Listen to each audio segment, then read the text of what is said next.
A very good afternoon to all of you. This beautiful Saturday afternoon, I am Meghalai Sendil Kumar, your host, and I am the All India Chairperson for Digital Transformation, All Ladies League, Managing Director of LVN Tech Solutions, and I'm so happy to host Healthcare Insights Reflect with RedMed, heart-to-heart conversations with Dr. Ganesha Krishnan Iyer, cardiothoracic and vascular surgeon from Bangalore. Welcome, sir. Thank you very much. Thank you. All Ladies League is a global networking organization with chapters across the globe, several verticals. The transformation chapter has been doing awareness sessions for more than a year, and this is our 18th session. But actually, it is our first in a Healthcare Insight series. We'll be doing a Healthcare Insight session the last Saturday of every month, so mark your calendars, all of you, and watch out for details on our Facebook pages, which we'll be sharing on the chat box. I now welcome Nalini Srinivas to give the welcome address, a little bit about her before she comes on the stage. Nalini Srinivas is the Vice Chair, Tamil Nadu Chapter All Ladies League, a multifaceted personality, a serial entrepreneur, an edupreneur, psychologist, NLP practitioner, career counselor, happiness and wellness coach, leadership coach, English language trainer, founder and CEO of Shreya's Global Academy, franchise partner with Little Millennium, Global Art, Sri Venkateshwara Montessori. And over to you, Nalini. Thank you, ma'am. Just go ahead with the welcome address. Yes, thank you, ma'am. Thank you for the opportunity. Good evening, one and all. I take this privilege and opportunity to welcome the members of all Wiki, general public, and all our friends across the globe.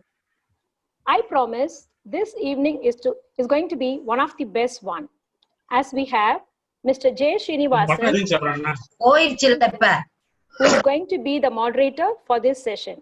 Welcome, sir. Mr. J is an entrepreneur from Bangalore. He has 30 plus years of experience in the healthcare industry, spanning a good part of the value chain in the industry. This includes the first half in North America and second half in India. He is the founder of RedMed Health Systems, where he focuses in enabling affordable preventive care that promotes wellness, early detection of chronic disease, and prevention of infectious diseases. He is an alumnus of the Kellogg School of Management at Northwestern University. He is also the co-author of Internet Commerce, Metrics, and Models in the New Era of Accountability, Prentice Hall, US 2001. An avid blogger on business models, business history, technology, and competitive dynamics. His special interest includes blue ocean opportunity, imaginative repurposing of technologies, design innovation for extreme affordability, rethinking business models from the inside out, and much more.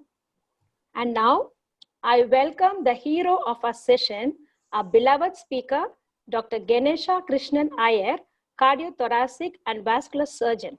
Welcome, Doctor. Dr. Ganesha Krishnan Iyer is a stalwart in the field of cardiothoracic and vascular surgery with over 25 years of experience. He has performed more than 12,000 open heart surgeries in the last 2.5 decades. He has been constantly involved in complex adult and pediatric cardiac surgeries.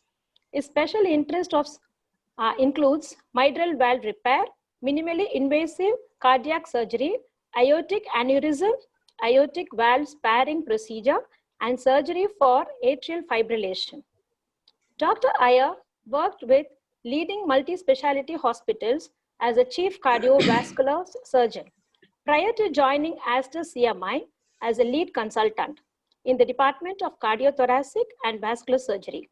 He has an experience in the teaching field as well. He has been training graduate medical students on basic clinical surgery and patient management for both routine and emergency cases. And now the floor is yours. Over to Mr. J. Srinivasan. Thank you, Nalini. Thank you, Nalini. And thank you, Meghalai, for making this possible. Good afternoon, good day to everybody. Hello, everybody from wherever you are joining us. Today is an important day for us. All Ladies League is the primary sponsor of today's webinar, and also co-sponsored by LBN Technologies as well as RedMed Health Systems. Today is an important day because it is the inaugural edition of the healthcare webinar and podcast that is intended to be broadcast every month. I'm overawed by having to be bookended by such illustrious people. So it's a little, what should I say, almost a thing of to make sure that this edition comes across as informative to all of you. As I said, this is a monthly seminar that will be broadcast at the end of the month. And at the outset, I wish to thank Dr. Ganesh Krishnan Iyer for making himself available today to join us and contribute to learning on all our parts. He will be sharing with us both his experience as well as his knowledge, and hopefully we would all be that much better off. A couple of housekeeping things before we begin. The first is we have a lot of questions which we would be taking up over the course of the next 1 hour. Anybody who wishes to send in questions may do so to the chat box, please, and that will be organized, and we will make sure that we make time to address each of those. I would also like to request people who may have personal questions to refrain from asking those here. We would be sharing Dr. Iyer's personal coordinates at the end of the session, and you may address them directly to Dr. Iyer. It would be embarrassing for everybody to basically hear personal questions being asked, so we would kindly request not to ask them at this forum. Now, to start with, Dr. Iyer and I met a couple of days ago to discuss how to conduct this webinar, and he had some very useful ideas. The first is that any disease is going to be a complex thing, and particularly so with cardiovascular disease. It is complex, and therefore to address questions in a way that takes people sensibly through the process of how to address an issue is one that exercises the minds of most doctors. And Dr. Iyer has actually framed it in a certain way, structured it in a certain way that we would be following. And it is basically very simple. We would start out with types of cardiovascular diseases or heart diseases. We would address those. Dr. Iyer would talk about that for some time. We would look at the risk factors that contribute to the arise or the exacerbation of such diseases. We would look at some causative tendencies that might initiate the disease or might mitigate them in some form. We would look at symptoms. Symptoms can be detected both by the persons themselves, by their families, and certainly by the doctor. We would look at some diagnosis. In fact, a lot of focus would be on the diagnosis because it is at that stage that the doctor really enters the scene in most of these cases. We would look at treatment modalities, the options available in heart diseases. There are some which are non-invasive, medications being one of them. There could be procedures, there could be invasive things like surgeries, which is exactly the thing that Dr. Iyer is an expert in. We would look at prevention and lifestyle, which is increasingly being talked about quite a lot these days. Dr. Iyer would provide his opinion, his insights into many of those facets. And finally, we would look at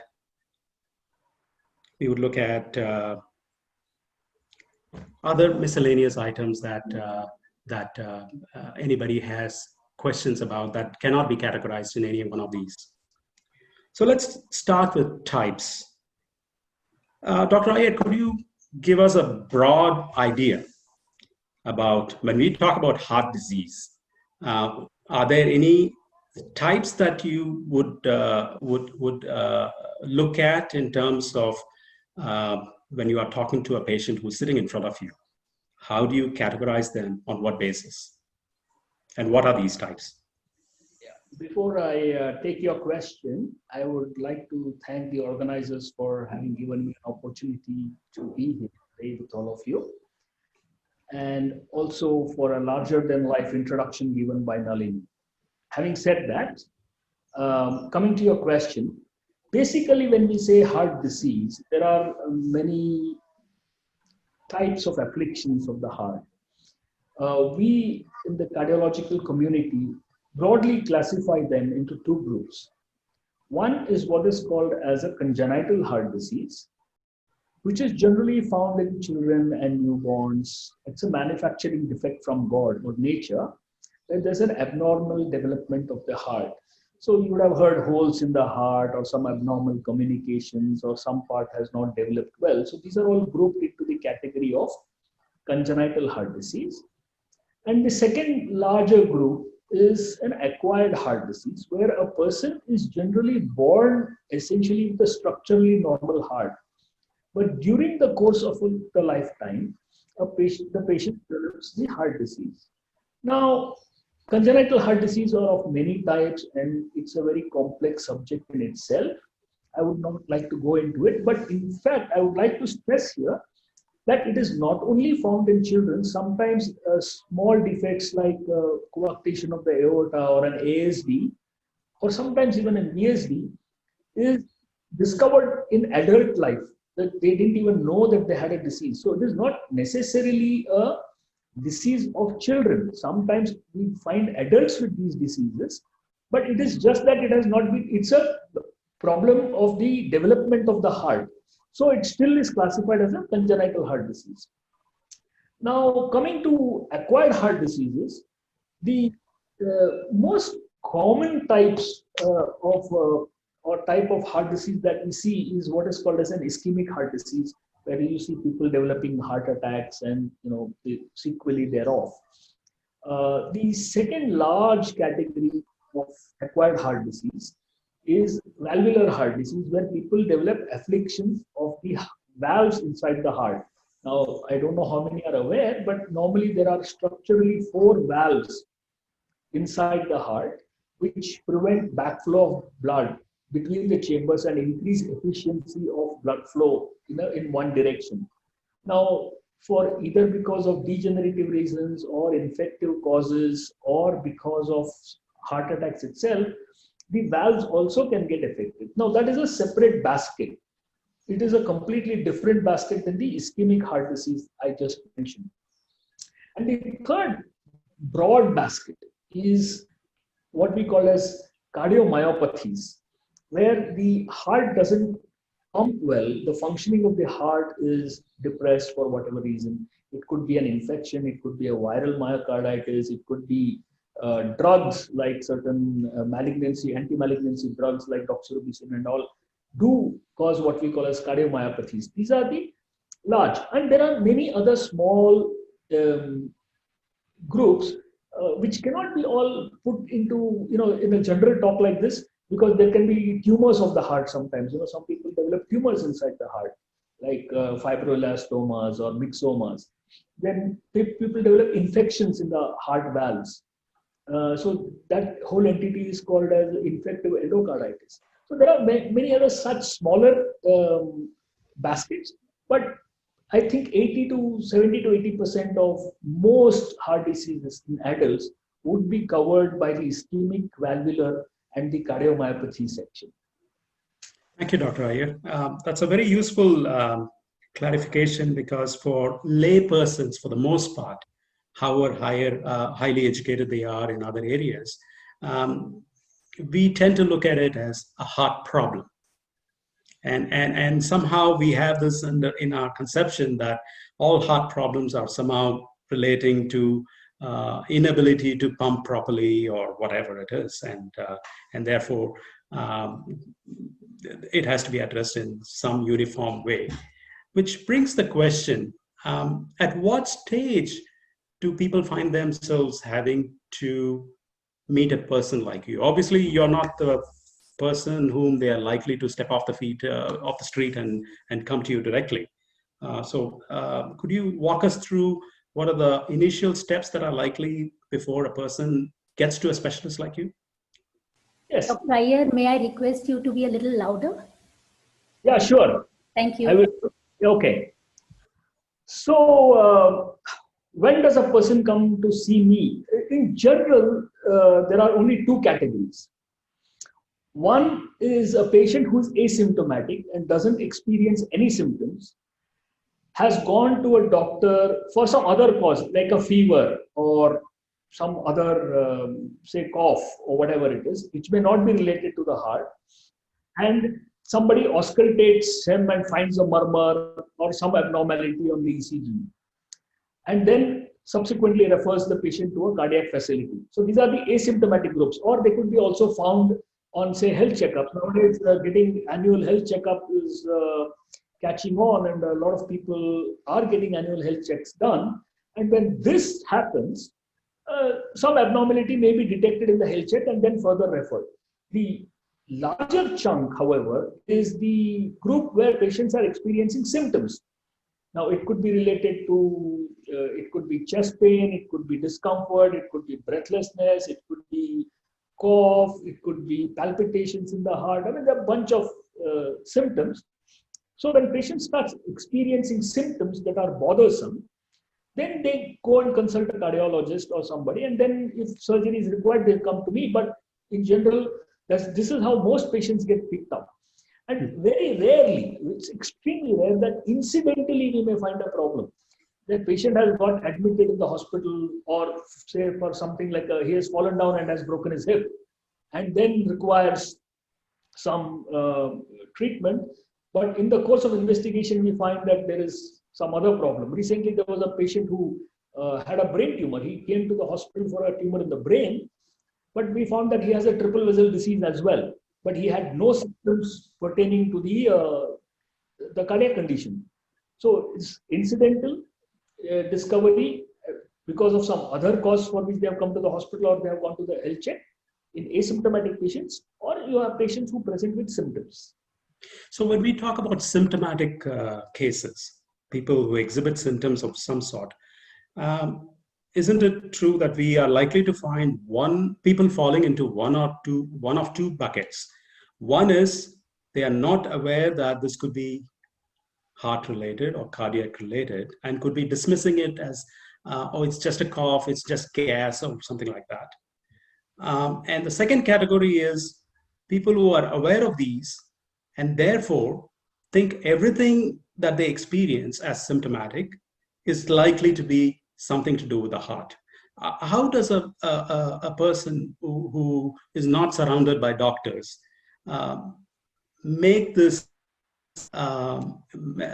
qualification or make this identification that a particular symptom may not be just gas, may not be a gastric event, it could be related to the heart on one spectrum. And the other spectrum is where something similar happening need not be exaggerated to a visit to a cardiac specialist.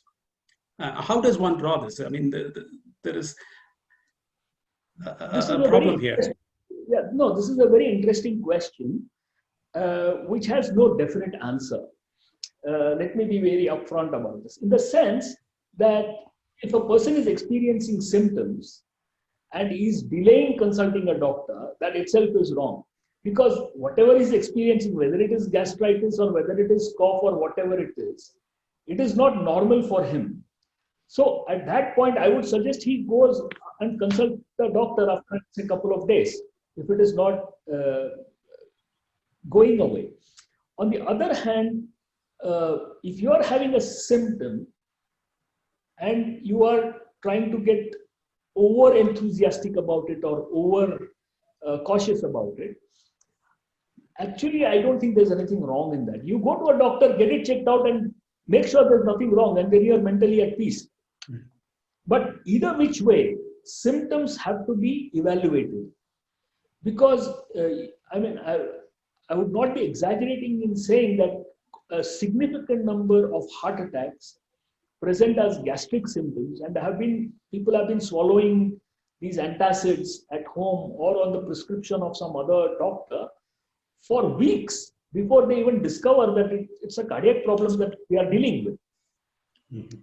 So either which way, any symptom which is abnormal, if it persists for more than 2-3 days and it is bothering you mentally and physically, you have to put an end to it Okay. by sorting out what it is. So obviously we can't do anything about asymptomatic cases. The person himself or herself doesn't know that something is happening inside the body. But we can do something about the ones which have symptoms, which exhibit symptoms. So let's start with that. Could you give the audience here a catch-all set of symptoms that could be cardiac related, and therefore they need to check with a GP as a first step, if it persists for a few days, for example? Right. I'll go through some of them. I don't intend the list to be comprehensive because in a natural conversation, I might miss one or two. But the first thing I would like to say is any symptom could be related to more than one or two systems. Like, for example, cough could be related to the respiratory system. It could also be related to the cardiac system. So the most common symptoms that patients experience with a cardiac disease would be breathlessness on exertion. We normally classify it as accustomed and unaccustomed exertion. That means if you're not used to climbing 4 flights of stairs, then you are likely to get breathless. But if you climb 4 flights of stairs for like last 10 years and now you're feeling breathless, there's something new that's happening. So breathlessness on exertion is one. Second is cough. Third is chest pain. Now, chest pain need not necessarily be in the front of the chest. This is what we call as angina, and it can present in many different ways. Some people have pain in the back, between the shoulder blades. Some people experience pain in the left arm. Some people experience pain in the jaw. And as I mentioned earlier, some people present with symptoms of gastritis. So chest pain is another one. The fourth one is palpitations.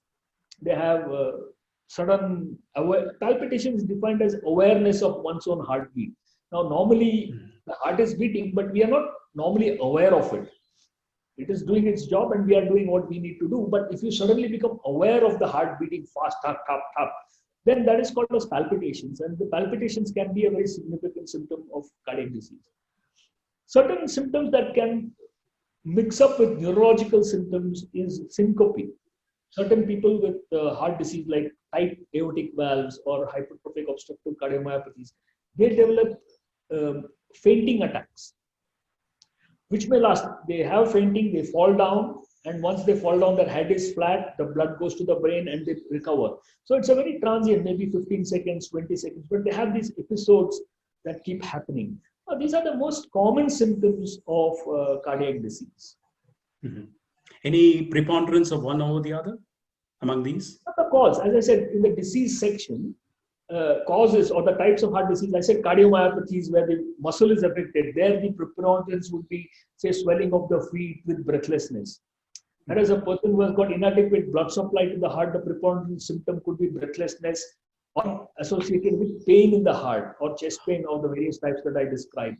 In valvular heart disease, it could be more breathlessness and palpitations. So it depends on the cause, what is causing it. So it cannot be, I cannot, put a finger and say this is the most common one, because the symptom would depend on what is the actual cause of the heart disease.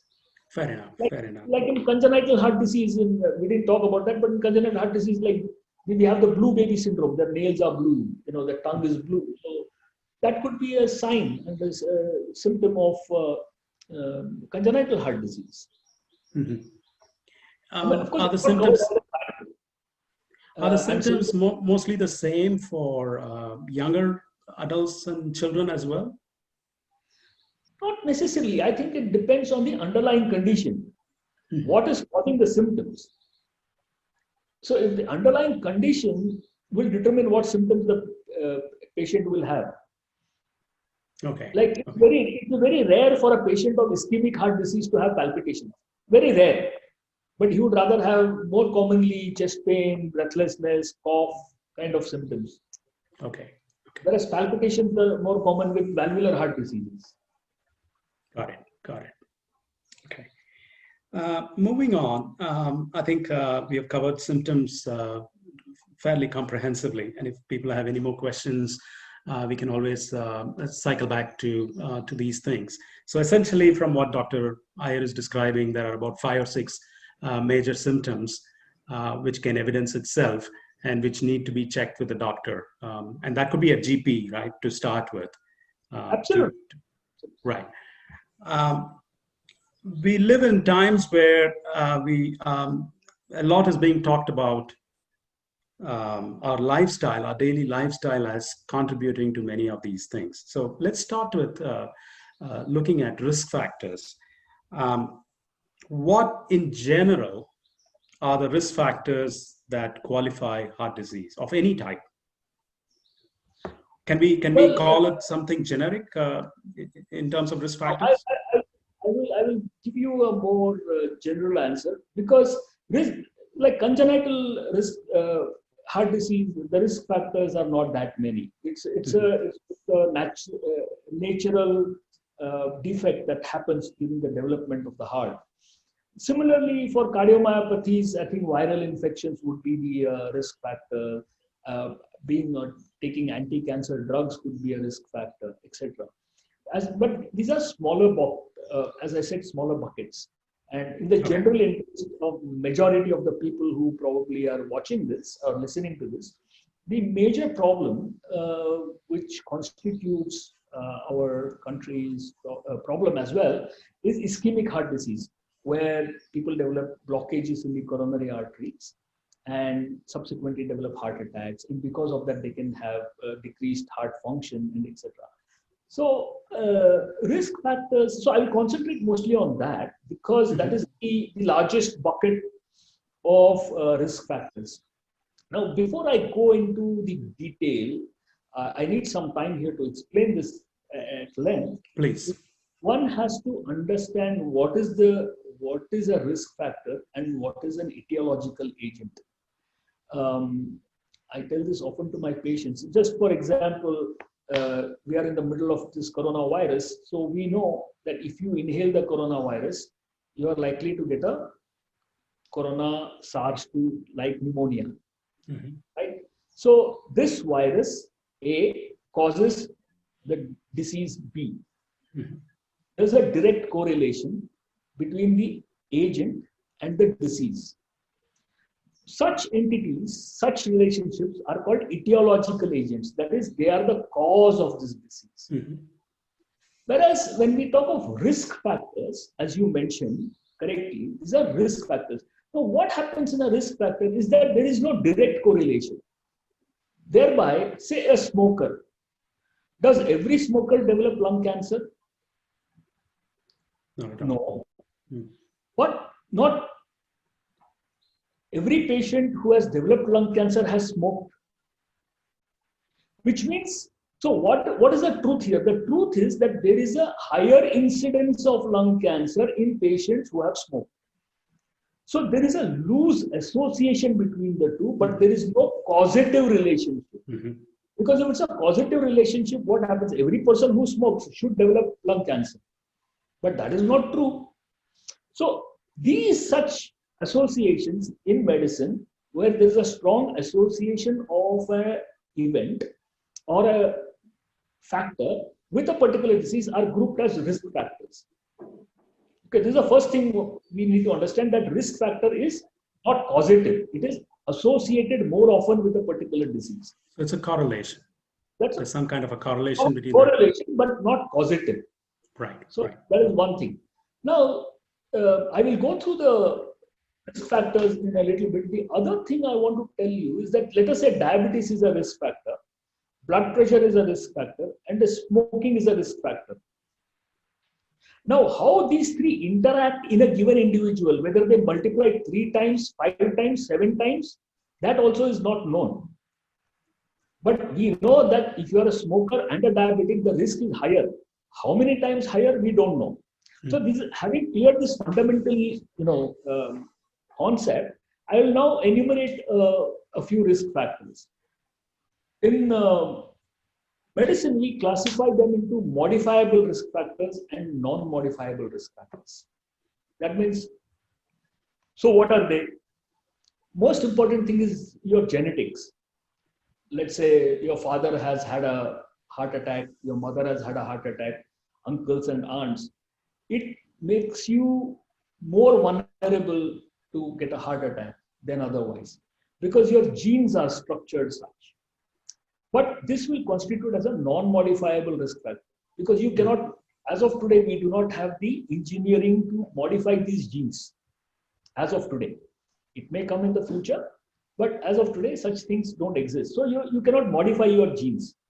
The second thing is that men are at a greater risk of developing ischemic heart disease than women, because during their reproductive years, the women are protected by their hormones.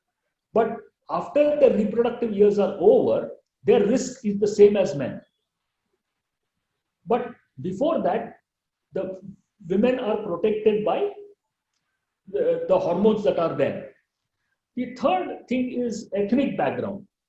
The ethnic background means, at least in the Western societies, it has been shown that people who are from the Asian ethnicities, India, China, Pakistan, Bangladesh, they are at a far higher risk of developing ischemic heart disease than the white persons, the people of the Caucasian descent. And last is age. As you get older, you are more susceptible to this disease. So these are all the things that I have mentioned that you can't change. Your age, your genetics, your gender, your ethnic background, you cannot change. So these are non-modifiable risk factors. Now we come to another set of risk factors that have been extensively studied and have been shown, but with effort we can modify them. What are they? Number one is high blood pressure. So if you have got high blood pressure, you should consult a doctor and get it under control. I must also remind all those who are with us that hypertension and diabetes are not diseases that you can wish away. And once the sugar or BP comes back to normal, you should not stop your medications. Because the moment you stop it, it's going to shoot back up. Second is diabetes. The third is smoking. Fourth is increased cholesterol. Fifth is a sedentary lifestyle where there is no exercise or no physical activity at all. Obesity and being overweight is a significant risk factor again. Unhealthy eating habits and diets with not enough fruits and vegetables in the diet, and a lot of packaged foods and, as we call it, junk foods, will increase the risk of getting heart attack.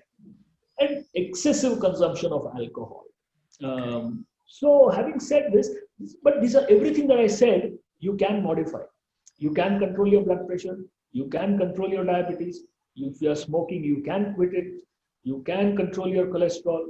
If you are sedentary, you can start exercising. You can reduce your weight if you are overweight. You can be conscious about what you eat and definitely not consume too much alcohol. So these 8 risk factors will actually bring down the risk significantly, even if your genes are bad. Right.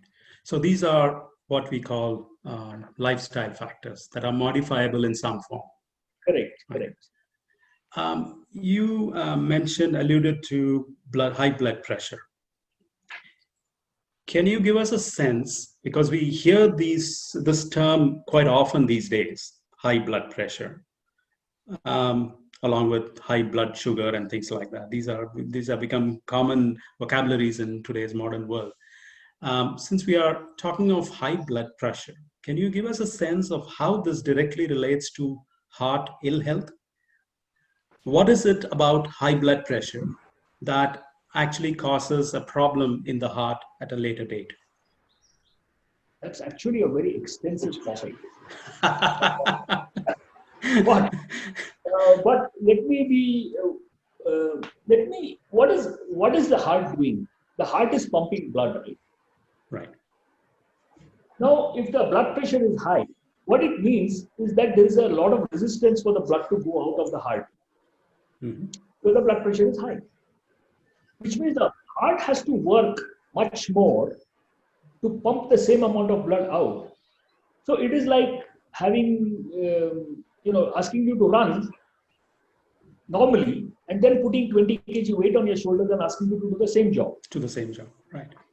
So the ventricles get stressed out, and because of that, there are many physiologic consequences, like the ventricles become thick, they become oversensitive, the vasculature of the body becomes overreactive. So there are a lot of physiological changes that happen, which consequently, leads to the development of heart disease.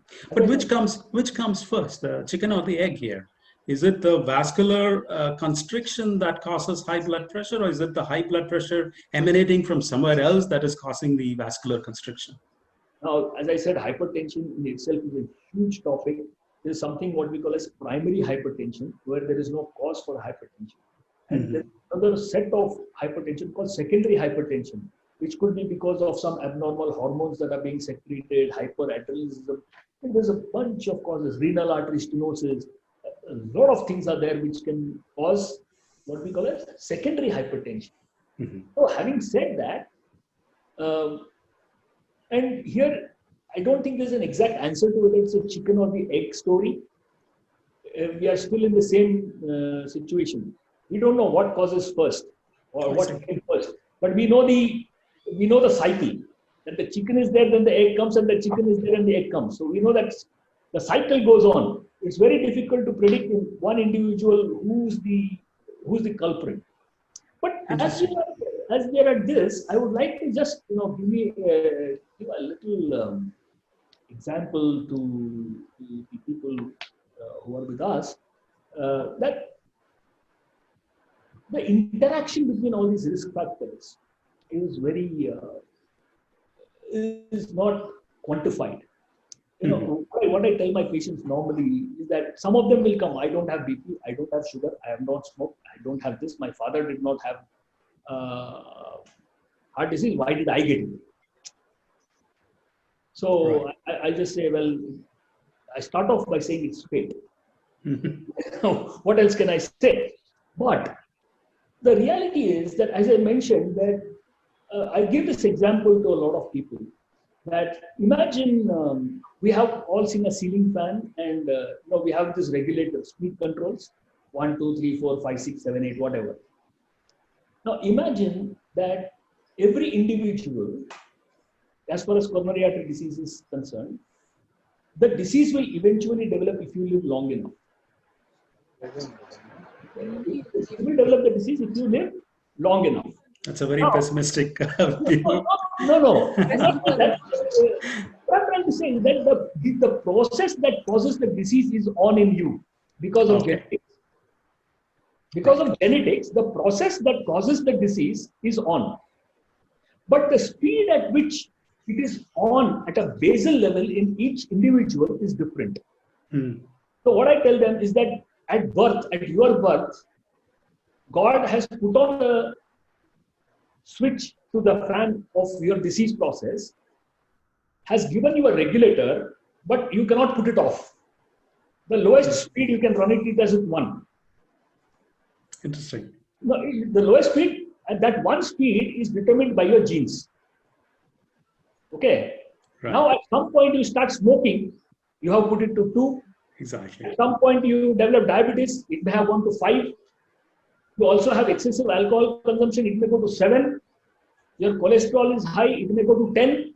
So you take the basal speed of X, that is your genes. Now this X or the basal speed varies from individual to individual based on his or her genes. So if your genes are bad, your basal speed itself is 4X. Now on top of that you add, you do 20X in no time. I hope I'm clear in explaining what I'm saying. Very interesting analogy. It's something that I haven't heard before, but it gives a right frame to think of these things, that everybody is set with a certain base limit. There's a set basic process. And then by our action, we speed up this regulator. Right. Got it?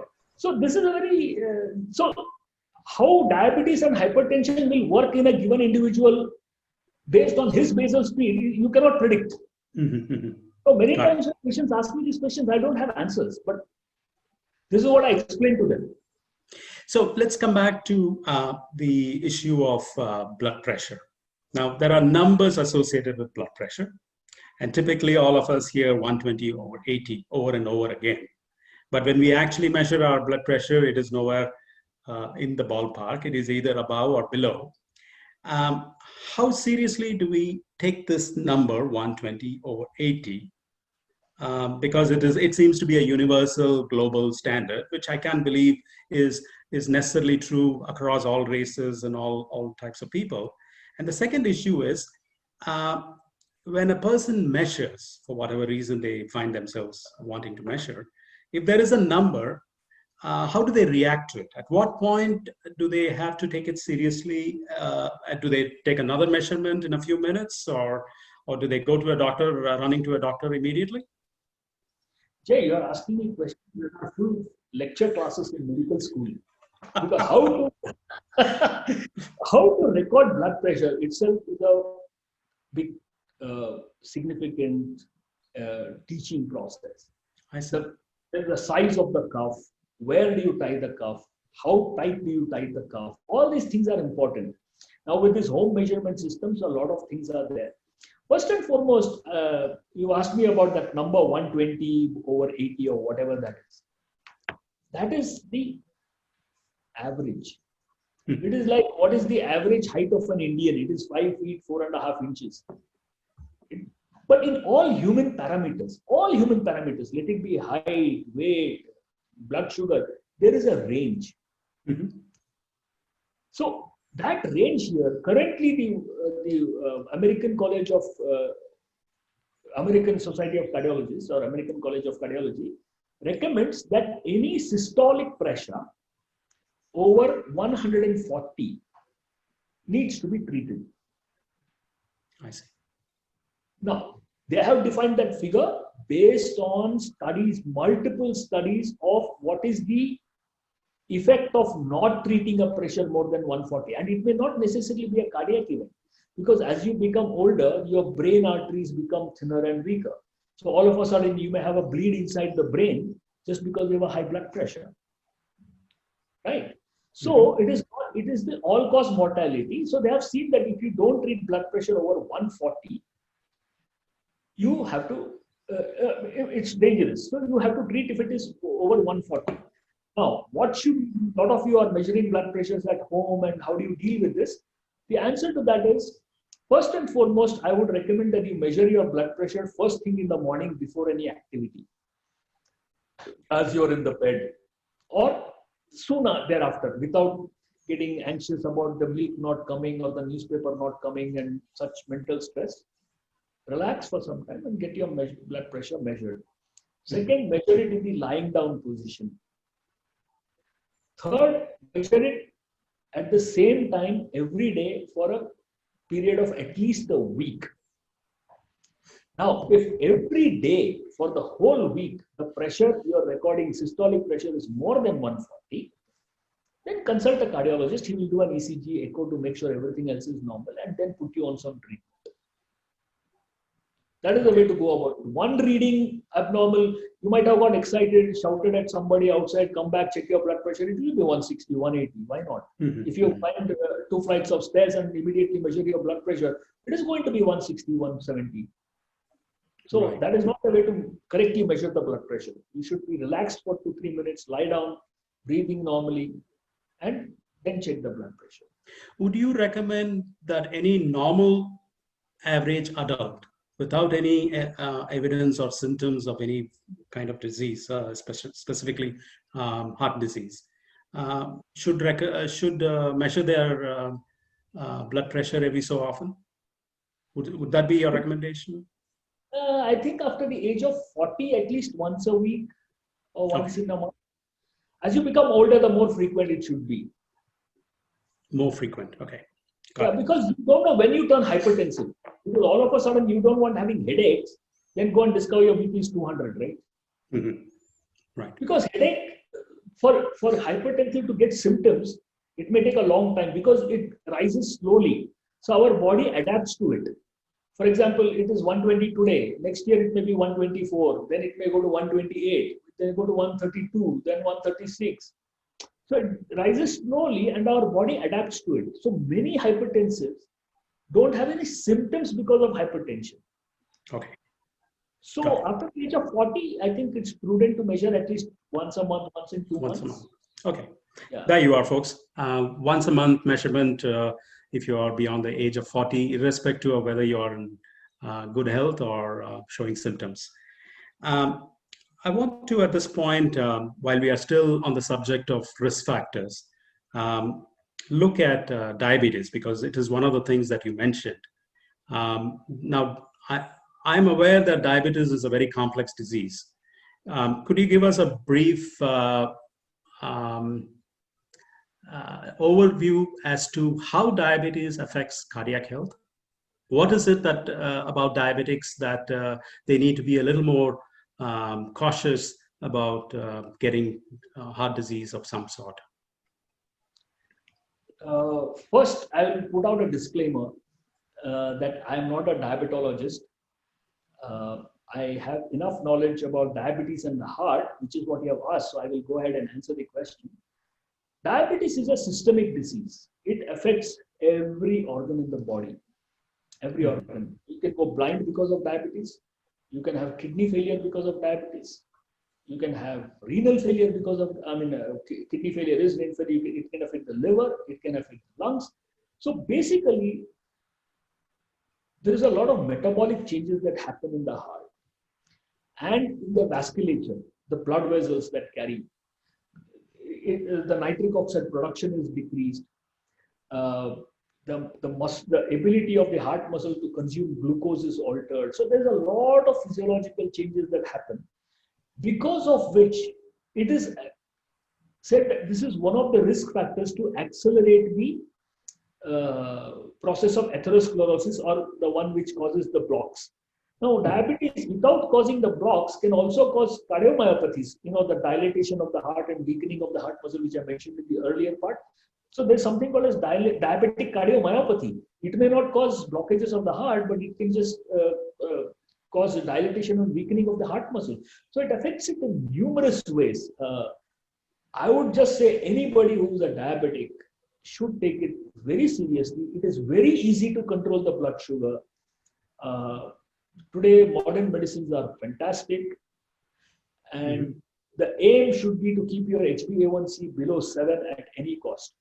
Because if you lose this ball, then you are facing downhill health problems right from head to toe. You can develop a stroke, you can develop blindness, neuropathies. The list is endless. Okay. We have a few questions about diabetics in relation to heart disease. So I want to pick them up one by one and quickly go through those before we move on to the next ones. Sure. One of the questions asks, can type 2 diabetes cause heart problems? Which you have, in a sense, answered. The short answer, yes. Short answer is yes. Okay. And can diabetes cause clogged arteries? The same thing. Ischemic heart disease is clogged arteries. Okay. Yeah. Is high cholesterol a risk factor for heart disease? Obviously, you've answered this. It is. One question is a little different. Why do diabetics have silent heart attacks? Correct. In fact, now, you might want to explain what are silent heart attacks? What are these things?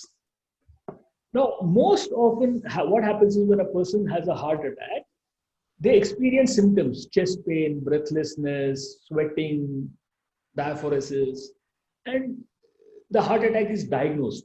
They are taken to a hospital, ECG is done, echo is done, whatever is done, and then the heart attack is diagnosed. Now, as I mentioned, in diabetics, they also develop what is called, how does pain sensation go? How do you experience pain? And ultimately, wherever there is tissue damage, there are certain chemicals that are released. These chemicals are sensed by nerve endings, which are then sent to the brain, where the brain perceives the pain. So I have pain here. I mean, that is the neuronal circuit. I just mentioned about a couple of minutes back that diabetes can affect your nerves and cause neuropathy. So when a patient has developed neuropathy, the nerves are not functioning. The transmission to the brain is... And he doesn't even perceive that he has had a heart attack because the brain has not told him. Right. So what happens is these patients, when they come, like I said, they may come to the hospital with a broken leg. And we do an echo, oh, heart function is only 35%. Why? We look at it, we find a large part of the muscle is not working, which means he has had a heart attack. So in diabetics, silent heart attacks are more common because diabetes also causes neuropathy. So when they have got neuropathy, the heart attacks symptoms are not carried to the brain by the nerves because the nerves are damaged. So that is why diabetics get silent heart attacks. While we are on the subject of symptoms and we are talking about heart attacks, what's a mini heart attack? That's one of the questions being asked here. Not something I've heard about. So I don't think, the way to answer this question is generally a heart attack is an all or none phenomenon. You have a heart attack? Yes, no. Now, how big is the heart attack is determined by how much of the heart muscle is affected. Now, it could be that, now what we call as a subendocardial infarct or non-ST elevation MI. So there are many newer categories of heart attacks, but in general, there's nothing like a mini heart attack, but we would call in medical terms, it is called as a non-ST elevation MI, where there is no significant part of the muscle is not damaged. A small amount of the muscle is at risk or damaged. Whereas when we see a proper ST elevation MI, a significant amount of the heart muscle is damaged. Would it be right to say it's an early stage heart attack? No. Heart attack is yes or no. I told you. I see. It's a binary question. Yeah, it's a binary question. Is this a heart attack? Yes, no. How big is the heart attack will be determined by what percentage of the heart muscle is involved. So it's not the case that a person who has had minimal damage will see an escalation in the amount of damage as time progresses? If he doesn't treat it, yes, because we don't know what the cause of the heart attack is. No. Now, whether that block could be a major block which has caused a minor problem now, it could cause a major problem tomorrow. Right. So he needs to be worked up and investigated. Got it. How long does a heart attack last? Oh, that's a question. Unfortunately. It's a strange question. There's nothing like how long does it last. You get a heart attack. Now, if you're sitting at home, it will last till you die. I mean, but if you go to if you go to a hospital quickly and get it treated, once the treatment is started, that process will start getting reversed, isn't it? Got it. Yeah. I mean, I think people are confusing here between anginal symptoms, like suppose I'm walking and I get chest pain. That's a symptom. That's not a heart attack. Right? That may last for a few minutes and then go away. And I think part of this has been contributed to by movies where they put their palm on their chest and say, I'm getting a heart attack. Soap operas, it could be. But there's nothing like how long does it last. I mean, if it is a true heart attack, then either it will last till it will go until that part of the heart muscle is dead. Okay. Or you go to a hospital and treatment is started. This is reversed. This process is reversed. Could young people get heart attacks? We've been hearing cases in the media lately about young people who have died or something like that. So it's quite possible for... I have had a 22-year-old with a heart attack on whom I have operated. So it's not very uncommon. I would not say it's very common, but it's certainly not very uncommon. In a year, maybe I have 5 or 10 patients who are less than 30 years old. Okay, got it. Folks, at this stage, we are making a slight transition and going to the meat of the kinds of issues that a doctor like Dr. Iyer would really come into the picture, and that is diagnosis, because diagnosis precedes treatment, and the nature of the treatment is determined at this point.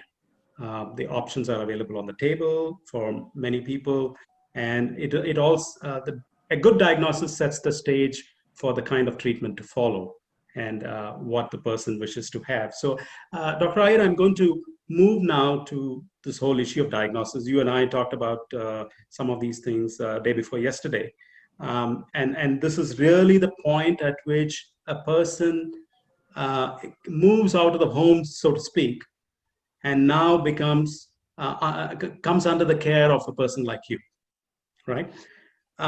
So we have talked about symptoms thus far. We have talked about risk factors. We've talked about symptoms, asymptomatic, which no one can do anything about, and symptomatic cases, which you have illustrated 5 or 6 of those, the important ones. And the person, let's say this hypothetical person has visited the GP, and the GP has now said, you have all these symptoms, you have taken all these tests, it now warrants a visit to a specialist. So he sends you off to a specialist, and here we are at the door of a specialist. At this point, what happens generally? Prior to answering this question, I want you to clarify a few things, which I think there is a lot of confusion in the minds of lay people outside. I've had this confusion before as well. When you talk heart specialists, there are obviously different types of specialists.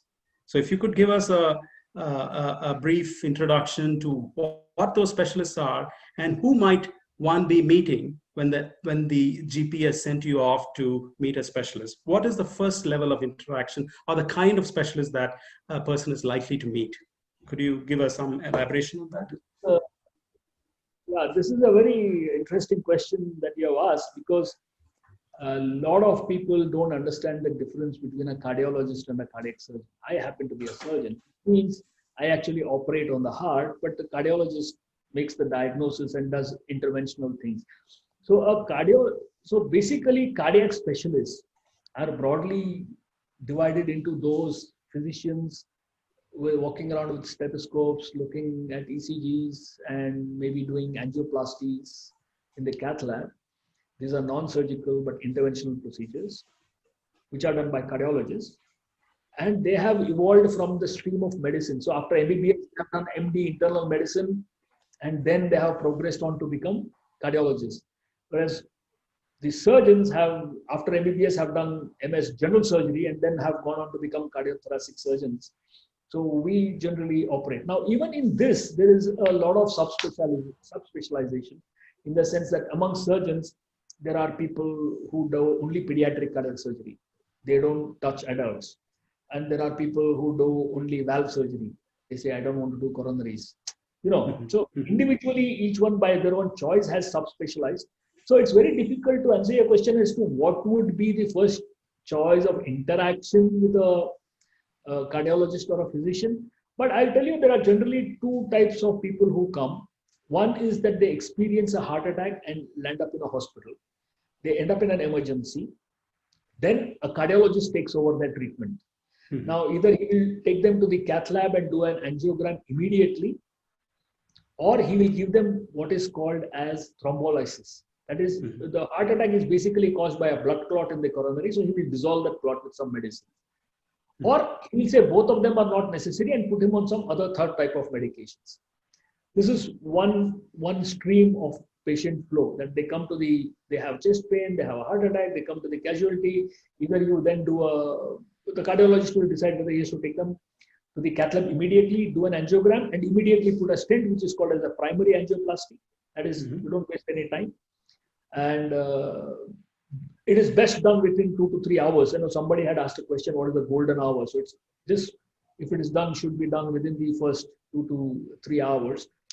And then, or he goes through that flow.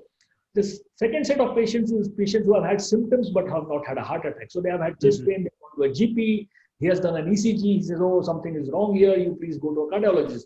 The cardiologist will then do an echocardiogram. Then he will do generally what is called as a treadmill test. Now, the treadmill test is strongly positive. Then he will advise an angiogram. Once an angiogram is done, based on the number of vessels involved, based on how complex the lesions are, based on the age of the patient, based on whether he has what comorbidities, like is he a diabetic, is he a hypertensive, does he have knee problems? Based on all these things, what happens is the cardiologist and the surgeon will decide what is the best course of action for this individual. So then after doing the angiogram, they will decide how many blocks are there, what is the extent of the block, now whether angioplasty can be done, should be done, or whether he needs to go for bypass surgery. All this can be decided. But I'd like to pause you here for a bit, Dr. Iyer, for the sake of the audience here, some of whom may not know what an angiogram is versus what an angioplasty is. Could you give a brief description of each of those and what happens during each of those procedures? So angiogram, because blood is not opaque, and if we have to see if any blockages are there in the arteries that are carrying the blood to the heart, we need to inject a dye, a radio opaque dye, and then take a X-ray at the same time, which is called a cine angiogram. It is a movie-like X-ray. Mm-hmm. So this process of injecting a dye and checking whether there are blocks or not is called an angiogram. It is generally done through the right radial artery, and it can also be done from the groin or the femoral artery. So it's a diagnostic procedure. It is purely a diagnostic procedure. Right. Now, once the angiogram shows, oh, there's only one block. Angioplasty is something where you put in a wire across the lesion and open it up. But if the lesions are too complex and angioplasty is not advisable under certain circumstances, then the patient is then referred to me for bypass. Okay. I mean, just to give a kind of a broad idea as to what these things are, this is another analogy that I like to use with many of my patients, is that if you are traveling by highway, say from Bangalore to say Sholapur, many towns come in the way. Assume that this highway that is going through is the artery that is carrying blood, and the traffic that is moving through on these roads is the blood itself. What happens if you go from here to there? Chitradurga comes in the middle. What happens? There is traffic jam because there is blockages. People are on the street selling things, selling coconuts and mangoes or whatever it is. So there is blockage that has developed. So the blood is not able to flow. So there is a traffic jam. So that's blockages. So what do? What options do we have? The option of medical management is not there. Let's say I'll come to that a bit later. But there are only two things we can do. One is road widening, ask the filters to move and widen the road. That's what angioplasty is. You put in a wire there and blow it up and open the wire. But it's not always possible because there may be litigation, there may be somebody who goes to court and creates problem and delays it. So now what do? You build a road from before the block to after the block. And where Chitradurga or whatever that town is redundant. It doesn't matter if there's a block. You have made another way for the blood to flow. Right. So that is what is bypass surgery. That is what is bypass surgery. Folks, I just want to interject here. I've known Dr. Iyer for many years, and one of the things that I found extremely useful in my conversations with doctors can often get very technical, is his ability to come down to our level by providing analogies. And you saw a good example of this. He gives a ton of such examples to illustrate very simply for lay people like us to understand what is essentially a very complex thing in terms of appreciating what is it that is being sought to be done by the specialist or the clinician. Now, doctor, I want to ask you here, you described the emergency case where the person is carted right into the cath lab and the person takes over.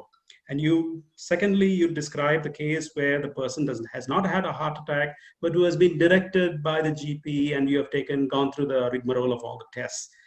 At what point does a person and her family have a choice or ability to dictate what is the course of action? Because obviously there are two courses of actions. One is you do a atheros, what is that called? Exactly, angioplasty. And the other one is a surgery, right? This is after the angiogram. It's after the angiogram. Angiogram is purely diagnostic, at which point a person technically has these two options. They go the angioplasty route or the... Yes. Third option is don't do anything. Don't do anything. Obviously, we're not looking at that. But it may be appropriate. It may be appropriate in a 90-year-old who has got kidney problems, right? I mean, I'm just giving an example. So you don't have to do everything every time. Correct. So my way of looking at it is tailor the treatment to the patient. Look at the patient. How old is he?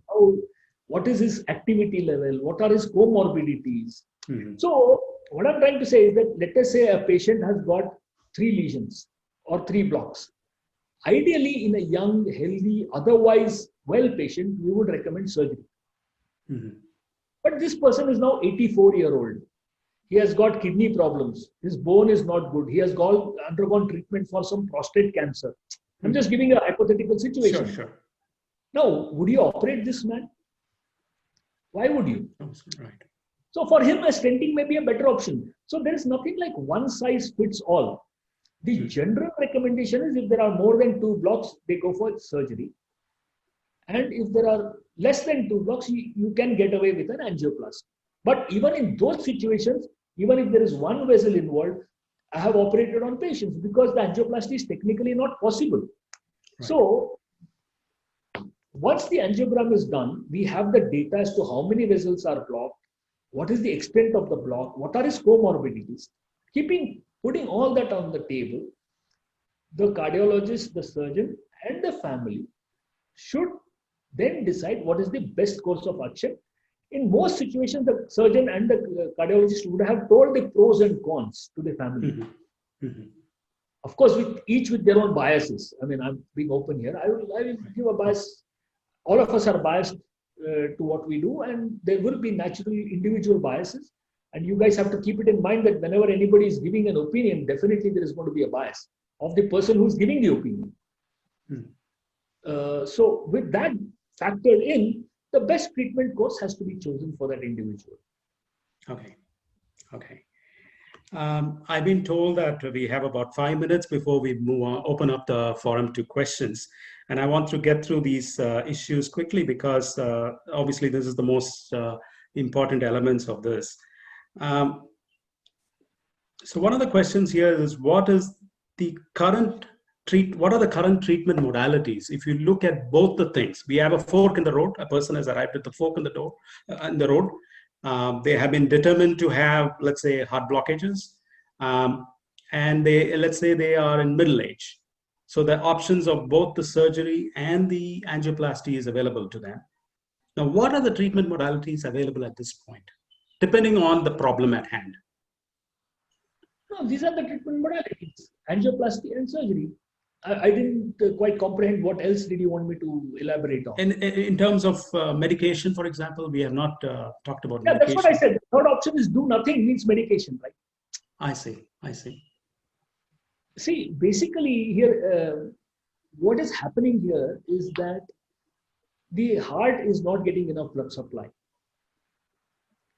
From a pure economic understanding, there is a supply-demand mismatch. The heart is demanding more, enough is not getting supplied. What medicines fundamentally do is they decrease supply by slowing down your heart. And any economist will tell you that in any supply-demand mismatch, the solution is not to decrease demand, but to increase supply. So this decreasing demand is only reserved for those people who are either unfit or unwilling for the other two modalities. Okay.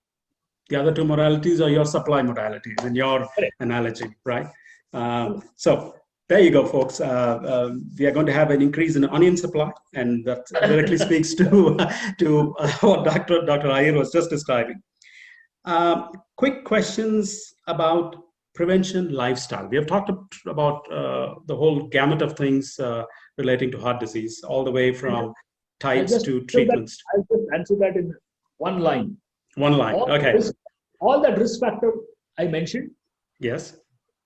BP, diabetes, smoking, cholesterol, lack of exercise, overweight, diet, excessive alcohol, correct all those. That's all you can do. Because rest are all in the genes, about which you can't do anything. I mean, so in the regulator analogy, you bring it down to speed 1. Okay, Then back to the base. One is deal with it, because you cannot do anything more than that. Okay, got it. Can newborns have heart problems? This is one of the questions here. Yeah, I mean, the congenital heart disease that I mentioned, they have heart problems. And that is a huge oh, this said newborns. I've got a spelling mistake here. I was wondering what it was.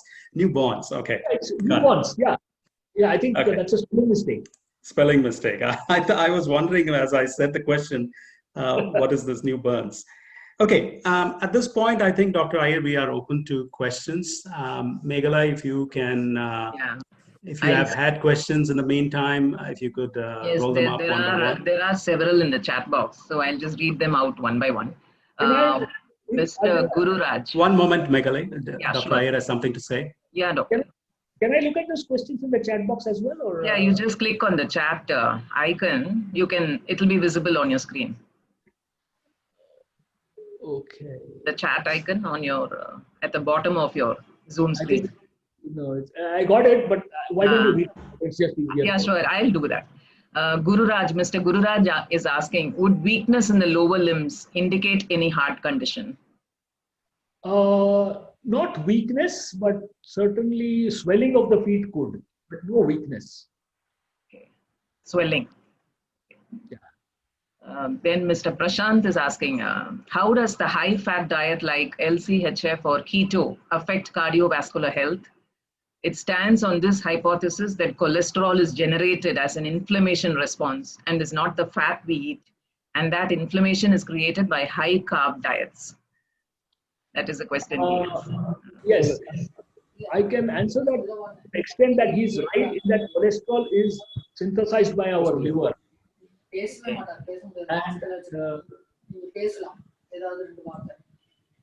sorry. The cholesterol is synthesized by our liver, and it is not the fat that you eat.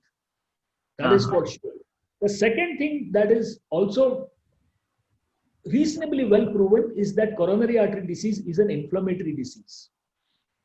What I don't know for a fact is that whether carbohydrates generate this inflammation. So he has 3 parts to the question. First 2 are I agree with and are correct. The third part, whether eating carbohydrate generates this inflammation, I don't know that. I mean, to be honest, I don't know the answer to that question. Okay. The next question you've already answered, doctor. We hear symptoms are masked in the case of diabetic people. You were talking about neuritis and how silent heart attacks come. And the next question is, what is the risk to heart after treatment with favipiravir of COVID-19 with only symptom of cold to a person of age 32 in future? What is the risk to the heart for a COVID? No, this is a very individual, personal question which I should not address. Probably. But, yeah, you know what I'm saying? They're talking about one individual. It may not be of interest to the general community, so I would refrain from answering it. Okay. Mr. Venkatapati asks, how frequently we need to have master health checkup? Well, if you have risk factors, say somebody in the family, uncle, mama, peripa, chitapa, whoever has got all these risk factors, or they have had heart disease, then I'd say after the age of 40, at least once a year.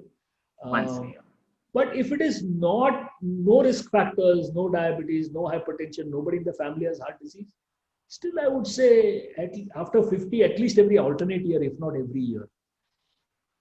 But general recommendation by WHO and all is to have it every year after 40. Okay. Thank you. Mr. Y. Raj, can you suggest few activities that we could carry out to have a healthy heart? Any exercise, any cardio exercise for 1 hour a day for at least 5 days of the week. You pick the activity: swimming, jumping, skipping rope, playing tennis, whatever it is. 1 hour of vigorous physical activity. You can run, you can cycle, you can swim, play shuttle, play tennis, whatever you want. Physical activity for 1 hour. You pick your activity. There's no one specific activity. What about senior citizens over 60? They can still do whatever you can. Without injuring yourself. Yeah, primarily, correct. Yeah. The second part of Mr. Raj's question, does migraine have anything to do with heart issues? Not that I'm aware of. Okay. I can be emphatic and say no, because I have not looked into that specifically, but not that anything that I'm aware of. Okay. Dr. Bharati Gidwani, how does exercise help for a healthy heart? That's a generic question, I think. Question. Exercise helps in many ways. First, it will reduce your weight. Second, it improves your metabolism. Third, it dilates your arteries and increases the nitric oxide production in the arteries. Fourth, it makes your heart more capable to withstand trouble even when it comes. So there are multiple advantages to exercises. Dr. Iyer, Jay here.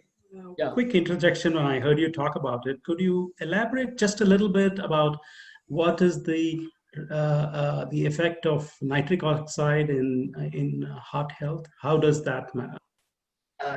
Jay, you are a scientist. I am also a scientist, but many of them it is too technical.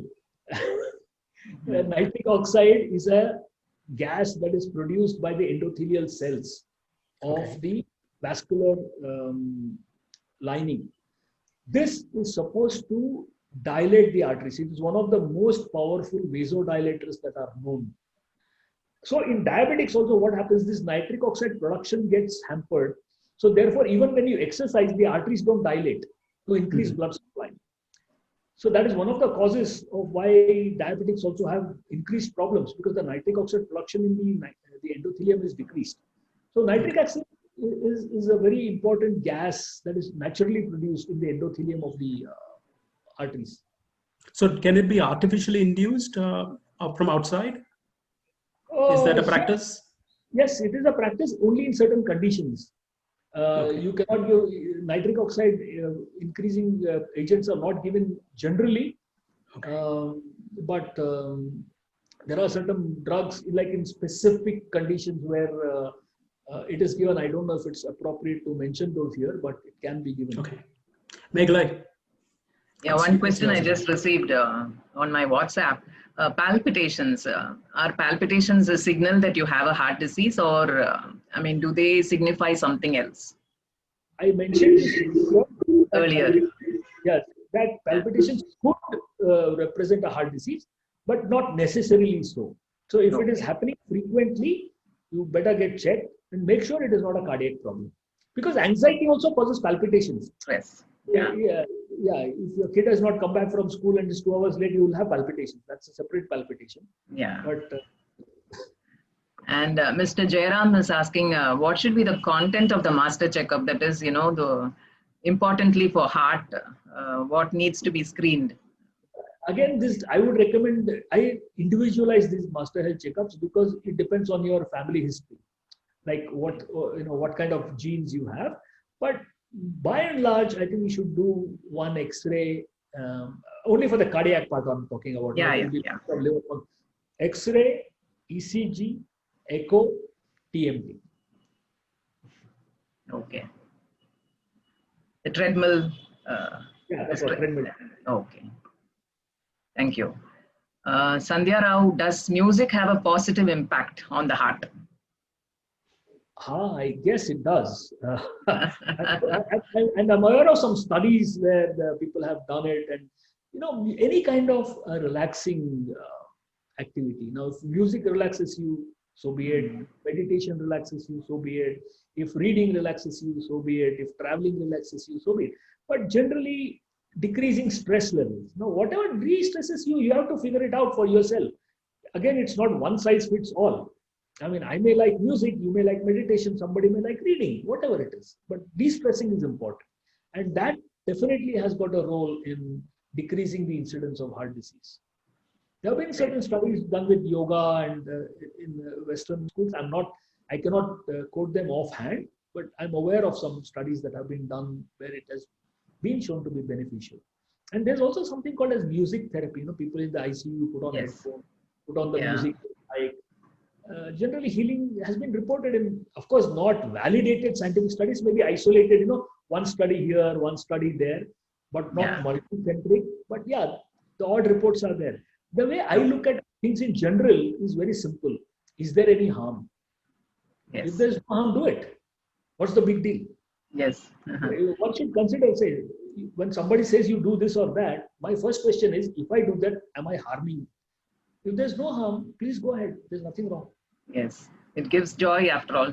So I don't know if Dr. Iyer would like me to say this, but I should note that he is an avid musician, a classical musician, and he can be found in the hospital corridors always listening to music or humming to music.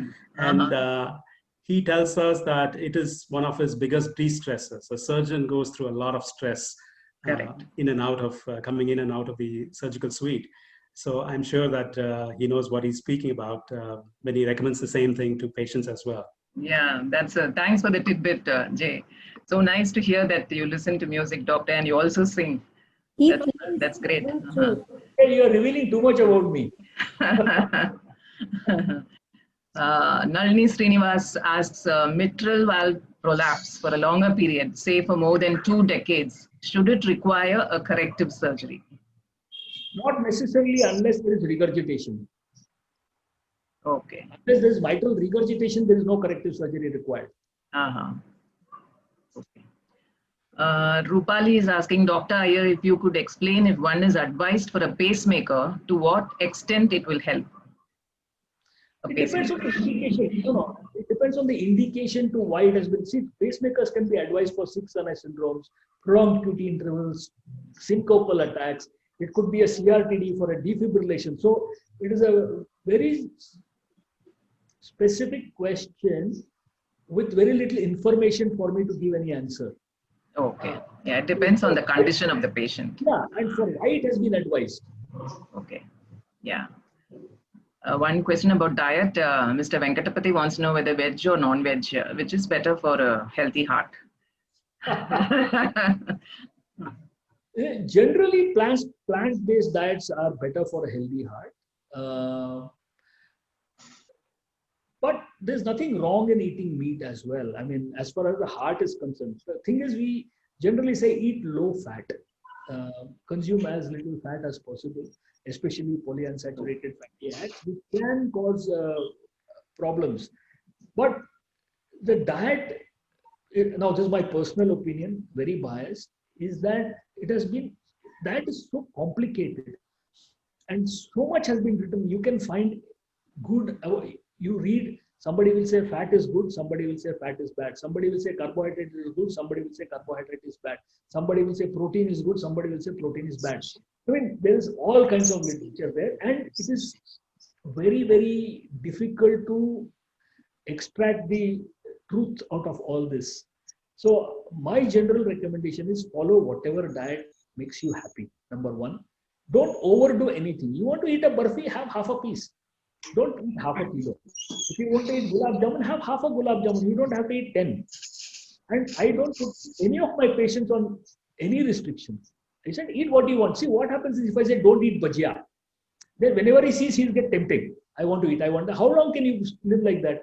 I said, you take one bhajia and stop at one. He's satisfied. No, his craving for eating that one bhajia is done. So don't overdo the bad kind of food, like fried stuff, oily stuff, and stick to more vegetables. And so you want to eat non-veg, go ahead, have, but don't eat 10 pieces of mutton. Eat 1 piece and be happy. Rest you can eat vegetables and salads. Okay, that's very good advice. So any other questions anybody has? Is there one question I have, doctor? Is there any situation where no surgery is possible at all for a patient because he has got multiple blocks? So, and probably some conditions where the surgery is not possible? Is that As I said, no, I have to have complete information in the complete? sense. I mean, it's very difficult to say some other condition means what other condition. Suppose he has got a broken little finger, that does not affect me in any way. But I need to have a complete Complete information. history. Okay. Yes, there is a rare occasion. See, it is not saying that it is not possible. It's a question of what is the risk involved. Yeah. Normally, the bypass surgery carries a risk of 0.5%. Now, Yeah. certain patients may present with comorbidities where the risk is 15%. Now, is the family willing to accept that risk? If the family is not, there's nothing like impossible. If you are accepting the risk of 100%, I'm willing to do the surgery. Okay. Got it. What is healthier hearts? Sandhyara wants to know what is a healthy heart and why did you start with that? It's a question I had for the last for Dr. Iyer. And, Yeah. I think Jay, over to you. Probably you can ask the question. So, Dr. Iyer, we are reaching almost the end of our session here, right, Meghalai? Yes. Okay. Before concluding, I wanted to ask you about this Healthier Hearts initiative that you have started. What is it? Why did you start it? And what do you hope to accomplish? And whom does it affect? Could you give us some picture about that? Yeah, certainly. This is an initiative that I started, and actually, there's a video about it on my YouTube channel. Why I've started it as well. But the general thing is, I found that most people in the last 25 years have been talking to patients every day, and either they are misinformed, they have wrong information, or they read up on the internet and get all confused and muddled and don't get the correct information that they should be having. And today, I believe it is the right of every individual to make informed decisions. They should make decisions about their treatment and their family members' treatment, but they need the correct information to make such decisions. So I thought I'll start this initiative where, every week, maybe put up a video of what is heart disease, what are the types of heart disease, what is valvular, how do you choose a heart valve for yourself. I've just started it a couple of months ago, so it's still in its embryonic stage. I would not even call it infancy. And hopefully over the next few months, we'll build it to a level where I think we can put out credible, authentic information to people to understand and put it in a language that is simple enough so that, without using too many technical medical jargon, use the analogies that I normally give and explain it to people as to what is actually being done and why it is being done and why it needs to be done. That will help them, declutter their mind, because there's so much information on there. You just type anything and God Google will tell you everything. Yes, exactly. And it will tell you everything from this side to that side. So what is the truth? Correct. Great idea, Dr. Iyer. We live in the age of Google and WhatsApp. So I think we had to address issues of credibility in medical information for people to make the right choice, as you say. Absolutely great idea. Dr. Iyer, it has been a pleasure and a privilege to speak with you today. Thank you once again for making your valuable time available to us to chat with people here and to answer all of their questions. Many of the questions, I'm sure, are highly appreciated. Your answers to those questions are highly appreciated. If we could engage more with you at some future point as circumstances arise and necessity provides us the basis, we'd greatly appreciate it. Once again, thank you very much. Thanks to Meghalai, Nalini, and Rupali, and to all the folks at All Ladies League who have made this possible today. Thank you all. Thank you. Okay. Thank you. The pleasure has all been mine. And anybody has any questions, they can email me or Generally, WhatsApp, I don't answer from unknown numbers. So either you can call me, that's fine, then I'll answer the call, or you can email me. I can, at my free time, if there's anything, I'm more than happy to clarify further. Doctor, Yeah, are thank you. More, we have Sandhya? Sandhya? Yeah. we have a formal vote of thanks, so please. Yes. Okay. I now invite Rupali. Yeah, Rupali Ghosh, who is with us. She is the chairperson, Digital Transformation Maharashtra chapter, co-founder of Cyber Technologies, a digital agency, Web EC, a digital matrimony platform, Skillionaires, another portal facilitating train the trainers, and she is a serial entrepreneur. And Rupali, the floor is yours. Please, render the vote of thanks. Thank you, Magalaji. Thank you very much. A very warm good afternoon to ladies and gentlemen. It gives me an immense pleasure to deliver the vote of thanks to our eminent chief guest, Dr. Ganeshan Krishnan Iyer, who spared his valuable time to grace this webinar with his extremely relevant topic in this pandemic. We talked about timely actions to be taken. I would further extend my hearty thanks to Mr. Jay Srinivasan for moderating this session flawlessly and making it very interesting. I take this opportunity especially to express my deep regards and gratitude for Dr. Harbin Arora, who's Global Chairperson for All India Ladies League, for always encouraging and organizing such events. I would especially thank our beloved Meghalai ji, Senthil Kumar, for her continuous support for organizing this kind of webinar, and who has been also instrumental in spreading awareness to the public. Many thanks to sincere gratitude also goes to Sandhya Rao, All India Chair for Startup Support, and RedMed for co-hosting this webinar. Many thanks to Nalini Srinivasan, Vice Chair, Tamil Nadu Chapter of All Ladies League, who is also edupreneur, psychologist, NLP practitioner, career counselor, and few more on her sleeve. My deep sense of appreciation, I thank all the participants who chose to be live with us today and attended this webinar with great enthusiasm. Thank you all. Thank you so much, Rupali. Thanks a lot, Doctor. Thank you. Thank you. Thank you, Doctor. Thank you, Thank you, Meghal. Doctor. Thanks, Rupali. So, Bye, everybody. see you all last Saturday of every month for another session with a healthcare professional. So mark your calendars, everybody. See you all. Thank you. Thanks, Meghalai. Thank you. Thank you so much.